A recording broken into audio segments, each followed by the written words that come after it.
Irreef gaachanni uummata Oromoo waboon tarkaanfii waraana faashistii Abiyyi Ahmad irratti fudhatu jabeessee itti fufee jira.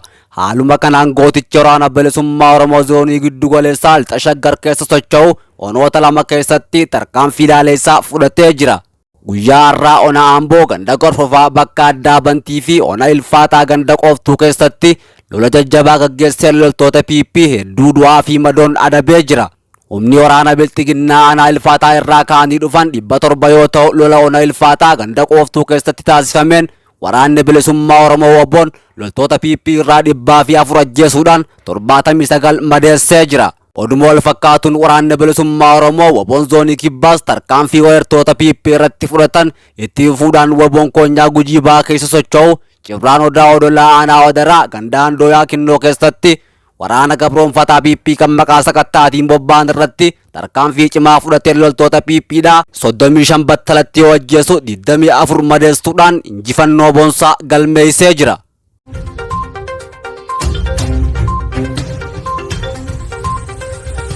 Hoogganaan paartii Koongireesii Federaalawaa Oromoo Profeesar Mararaa Guddinaa mariin biyyoolessa Itoophiyaa qaamota siyaasaa hunda hin hirmaachisu taanaan bu'aa qabeessa ta'uu hin danda'u jedhan. Itoophiyaa keessatti rakkoon Tigraay qofa osoo hin taane teessoo mootummaa kan taate Oromiyaa keessaas jira. Rakkoo kana furuudhaaf ammoo walqabatanii gara mariitti deemuun barbaachisaadha jedhan. Waraanni waliinii Itoophiyaa sadaasa bara 2020 irraa jalqabee kaaba biyyattii keessatti adeemsifamaa ture lubbuu namoota 1000 lakkaa'aman hedduu galaafate jechuudhaan kan himan yommuu ta'u yakkoonni namoota hedduun waraanichaan raawwatamuu jaarmiyaaleen mirga namaatiif falman ibsaa turanii jiran. Buqqeensi ajjechaan jumlaa beelti diigamuun bu'uuraalee misooma qofaatiin dinagdee fi ciccituun dippiloomaasii itti ba'aa waraana waliinii kan Itoophiyaatti jechuudhaan dubbatan. Humnoonni mootummaa federaalaa tumsuudhaan waraana kana irratti hirmaatan yakkoota namoomaa fi waraanaan nama himachiisan raawwatanii jiru jechuudhaan kan komatan yommuu ta'u komishiiniin mirga namoomaa dhaabbata mootummaa gamtoomanii qorattoota 3 muuduudhaan qorannoodhaaf gara Itoophiyaatti ergee jira. Mootummaan Abiyyi kan TPLF wajjin hin mari'adhu jechuudhaan yeroo dheeraadhaaf waamicha nageenyaa hawwaachuu dide ji'oottan dura deeggarsa namoomaa uummata miidhamee dhaqqabsiisuudhaaf jecha waraana dhaabuudhaan gara mariitti akka seenu ibsee ture. Mootummaan federaalaa mariin hoogganamu gamtaa Afrikaatiin adeemsifamuu qaba yoo jedhu adda bilisummaa uummata Tigraay ammoo hoogganamummaa Keeniyaatiin adeemsifamuu qaba jedhan. Gama biraatiin TPLF mariin dura uggurri uummata Tigraay irra kaa'ame ka'uu qaba. Akkasumas humnoonni kutaalee naannoo Tigraay humnaan qabatan bakka waraanaan dura turetti deebi'uu qabu. Haaldureewwan jedhaman fa'aa kaa'eeti jira.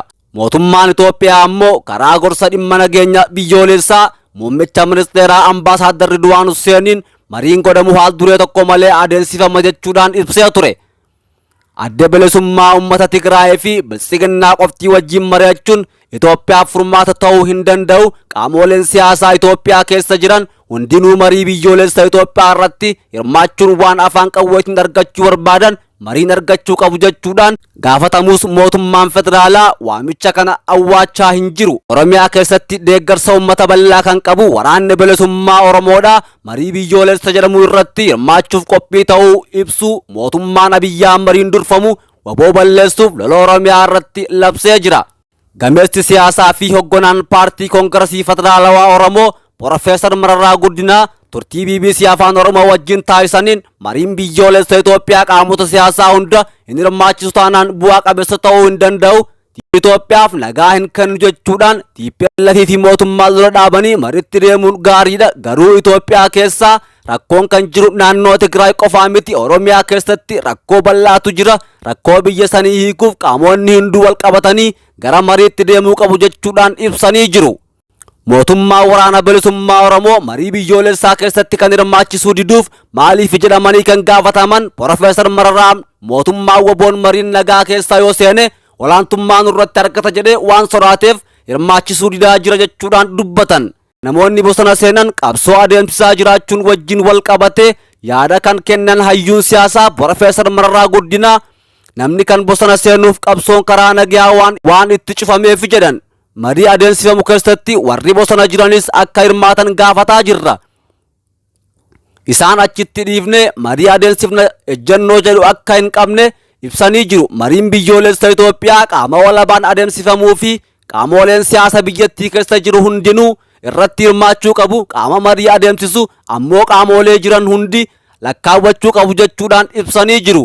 Mootummaan federaalaa komishinii marii biyyoolessaa jechuudhaan komishiinaroota ofii muude marii biyyoolessaatiif qopheessaa jiraatus qeeqni bal'aan irratti ka'uun isaa ni yaadatama. Godina Shawaa Kaabaa aanaa Dharraa ganda Baabbuu Dirreetti saamichaa fi hidhaan jumlaa humnoota mootummaan raawwatamu hammaachuun himama. Magaalota xixiqqoo aanaa Dharraa keessatti argaman keessaa Gundoo Masqalee dabalatee jiraattonni gandootaa Baabbuu Dirree fi Baachoo wajjituu humnoota mootummaan bobbaaseen saamichaa fi hidhaan jumlaatiin gidirfamaa jiraachuu himanii jiru.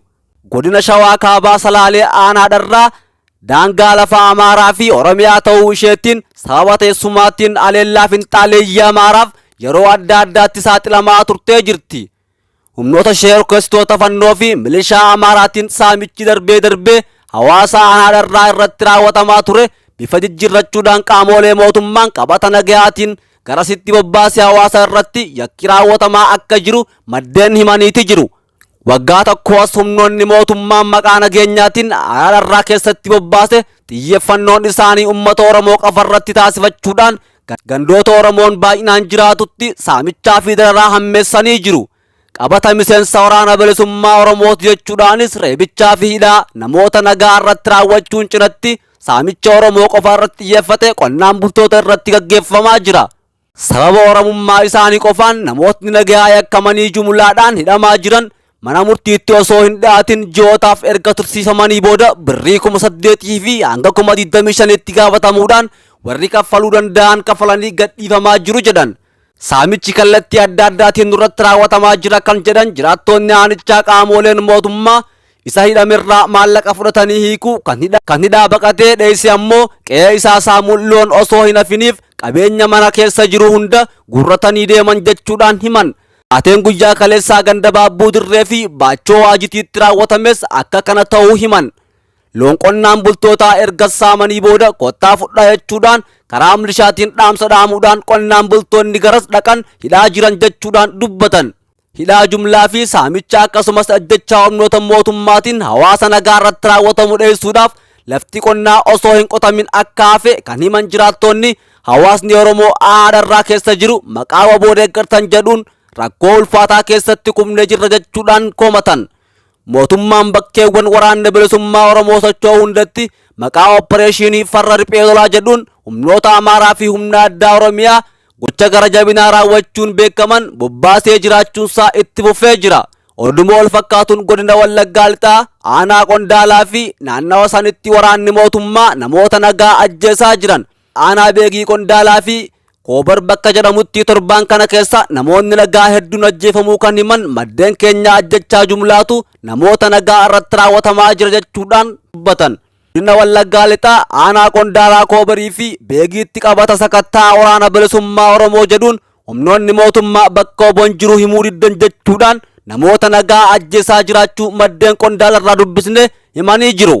Aanaa Qondaalaatti nama amantaa kan ta'e Sheek Isaa bakka hojii isaaniitii qabamuudhaan ija hawaasaa duratti rasaasaan ajjeefamuu kan himan daldalaa beekamaa magaalaa Beegii obbo Dabalaa Tamasgen ammoo bakka horsiisa loonii qabeenya dhuunfaa isaatii qabuudhaan bakka oboon jiru nutti agarsiisuu didda jechuudhaan rasaasaan ajjeesan. Naannawuma san magaalaa Koobaritti namoonni nagaa 6 bakka tokkotti ajjeefamuu kan himan maddeen keenya namoonni ajjeefamanii jiran kun maqaa waraana bilisummaa Oromootiin shakkamanis namoota nagaa ta'uu fi waa'ee siyaasaa keessa akka hin jirre ta'uu himan. Godina Wallaggaa Lixaa keessatti humnoonni mootummaa maqaa sakattaa waraana bilisummaa Oromootiin qubsiifaman uummata nagaa ajjeesanii gabaasa isaanii guuttachuudhaaf waboo irratti tarkaanfii fudhanne jechuudhaan miidiyaalee irratti gabaasaa jira. Maddeen hanga ammaatti Qondaalaa fi Beegitti namoonni ajjeefaman namoota amantaa fi barattoota akkasumas daldaltoota ta'uu dubbatu. Sababa hidhaa fi saamicha humnoonni mootummaa uummata irratti raawwatan kanaatiin namoonni hedduun gabaarraa danqamuu fi sochiin daldalaa fi qonnaallee dhaabbachuu maddeen keenya kan himan. Ajjechaan lammiilee nagaa irratti raawwatamu kun aanaa Qondaalaa keessatti kan hammaate ji'oota tokko as ta'uu kan himan jiraattonni humnoonni mootummaa godinaa fi Beenishaangul Gumuz irraa dhufuudhaan heddumminaan aanicha waranii jiraachuu himan.